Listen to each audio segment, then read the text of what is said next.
L'histoire entre la France et le Liban est marquée par une relation fraternelle et profonde tissée au fil des siècles. Une amitié qui fait dire au général de Gaulle en visite à Beyrouth en 1941 que le peuple libanais est le seul peuple dont jamais le cœur n'a cessé de battre au rythme du cœur de la France.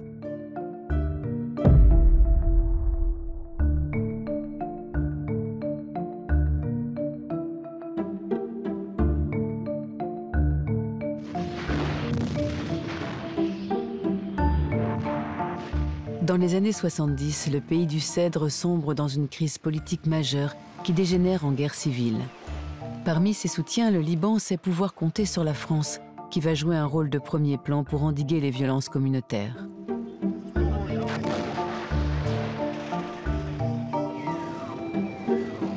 En 1975, le sud du pays se transforme en terrain d'affrontement entre Israéliens et groupes armés palestiniens. Ces violences entraînent une réaction de la communauté internationale. L'ONU décide donc la création d'une force intérimaire des Nations Unies au Liban, la FINUL, par sa résolution numéro 425 du 19 mars 1978. Au total, 14 pays vont répondre à cet appel des Nations Unies et dépêcher un contingent qui se montera au maximum à 7000 militaires, parmi eux 1200 Français. L'objectif de la FINUL est double. D'une part, il s'agit de contrôler le retrait israélien du Sud-Liban, et d'autre part, il s'agit de soutenir le gouvernement libanais dans la restauration de sa souveraineté et dans la sécurisation de son pays. Les combats reprennent rapidement entre factions rivales et le contingent français déplore ses premières pertes. En 1982, une nouvelle incursion israélienne marque une étape importante dans l'histoire du pays et conduit également à l'envoi d'un nouveau contingent français, cette fois-ci dans le cadre d'une force multinationale de sécurité. Trois puissances, les États-Unis, la France et l'Italie, décident donc de créer une force internationale de sécurité. Ce sera la force multinationale de sécurité à Beyrouth, la FMSB. Et ils dépêchent leurs troupes dans la capitale libanaise. D'une part, il s'agit de protéger la population de Beyrouth, et d'autre part, il s'agit d'assister le gouvernement libanais qui cherche toujours à restaurer sa souveraineté. La France est particulièrement impliquée dans la FMSB puisqu'elle envoie 2000 soldats, le plus fort contingent, qui occupent le quartier le plus exposé de Beyrouth, le nord-ouest, le centre historique. Et ces soldats se répartissent en 40 postes, donc quadrillant très largement la capitale libanaise. Les pertes s'égrènent au Liban. D'une part parce que les soldats occidentaux subissent toujours des actions de harcèlement, mais également dans les missions de déminage de la ville qui sont très importantes. Et enfin, du fait d'accidents opérationnels qui sont inévitables vu le nombre de forces déployées. Toutefois, les pertes prennent un tour dramatique avec un nouveau mode d'action, celui des attaques suicides, qui va être mis en œuvre à partir de 1983. Ce matin, à l'aube, double attentat contre le contingent français et américain à Beyrouth. Au moins 70 marines tuées, 3 morts, 56 disparus du côté français pour l'instant. Le ministre de la Défense, M. Ernu, est parti pour Beyrouth.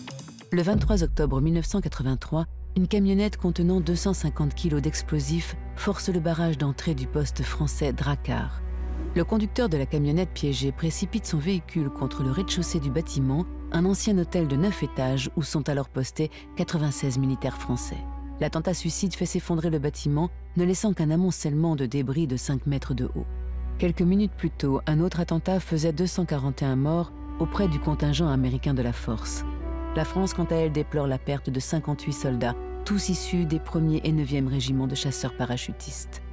Cet attentat contre la FMSB vise à faire partir les forces occidentales du Liban et à laisser le champ libre aux milices chiites pro-syriennes. Et donc on peut comprendre cet attentat comme une volonté terroriste de démoraliser les gouvernements occidentaux dans la poursuite de cette mission. Dès le lendemain de l'attaque du poste Drakkar, le président de la République, François Mitterrand, se déplace à Beyrouth pour marquer son soutien aux soldats français. Et le 2 novembre, un hommage national est donné aux Invalides, aux 58 militaires morts pour la France à cette occasion. Et dans le même temps, Paris prépare sa riposte qui prendra finalement la forme d'un raid de l'aéronavale française contre une caserne à Belbek, dans la vallée de la Bekaa, caserne qui sert de centre d'entraînement au mouvement Amal islamique. Alors que la FMSB quitte Beyrouth en 1984, une partie de ses effectifs alimente la FINUL qui voit son nombre porté à 1400 militaires français. Cette FINUL va rester au Sud-Liban jusqu'à nos jours, avec son mandat reconfiguré en 2006 sous le nom de FINUL 2. Fidèle à son attachement pour le Liban, la France continue de participer à cette mission de l'ONU afin de garantir la stabilité régionale et aider à la reconstruction du pays. Pourquoi finalement vous êtes volontaire pour revenir? On avait commencé quelque chose, finir. Et puis pour les copains qui sont morts aussi. Elle joue ainsi un rôle crucial dans le maintien d'une sécurité qui, dans la zone sud du Liban, demeure toujours fragile. Cet engagement pour la paix a été payé au prix fort. Depuis 1978, 68 casques bleus français ont été tués dans le cadre de la FINUL et 58 parachutistes ont péri lors de l'attentat contre le Drakkar.